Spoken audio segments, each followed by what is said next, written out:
Joining us now in a CNBC exclusive, FCC Chairman Brendan Carr. Chair Carr, welcome back. It's good to have you. Yeah, good to be with you. Thanks so much. So on this deal, what is your vision, and how do you convince the public that you're not just overseeing a sale here of scarce, valuable public spectrum into the hands of the dominant wireless company and the dominant satellite company?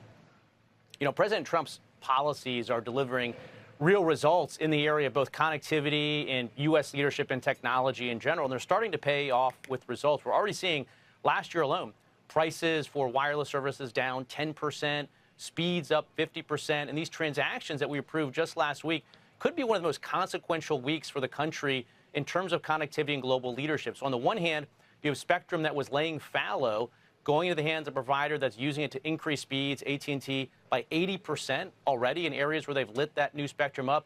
And on the other hand, you have a large chunk of spectrum going to SpaceX that can use it, to your point, for this new technology called direct-to-cell. People have been used to pretty good satellite connectivity to a small dish wherever they go, but think about having direct-to-cell right to your smartphone. Effectively, a satellite is your cell tower, so global connectivity, more competition, driving prices down. So I think this is going to be a real important turning point for the country.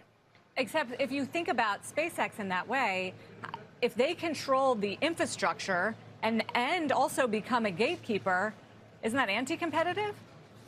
We don't see it developing that way at all for a number of reasons. Again, the trend line is prices are down, speeds are up, but we're also looking at multiple competitors in this space. Our vision is to have 3 or more providers of direct-to-cell connectivity. In fact, Amazon is making a very strong move in this space. They just announced plans to purchase Globalstar, which has spectrum that Amazon can use to develop direct-to-cell. Amazon's team, led by Panos and his team, are doing great work, and we're going to allow them to compete.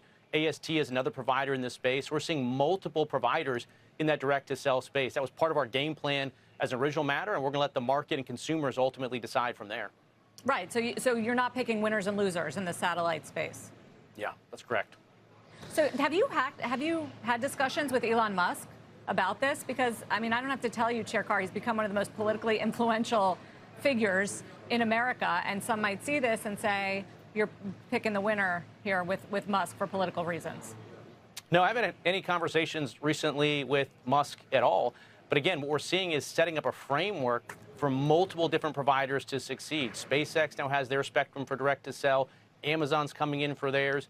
AST already has their spectrum. So we're going to see multiple providers competing. And the real winner here is going to be the American consumer that will have choice in direct-to-cell and, frankly, the country, because America, under President Trump's leadership, is now going to be first out of the gate of any country around the globe with this direct-to-cell technology. And who knows exactly how that market develops? You know, we can't predict the future very well, but we're setting it up so that the country and multiple providers can compete and win.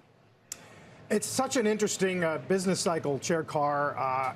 The cost of deploying is so enormous that I wonder, is this a game where you think only giants can compete?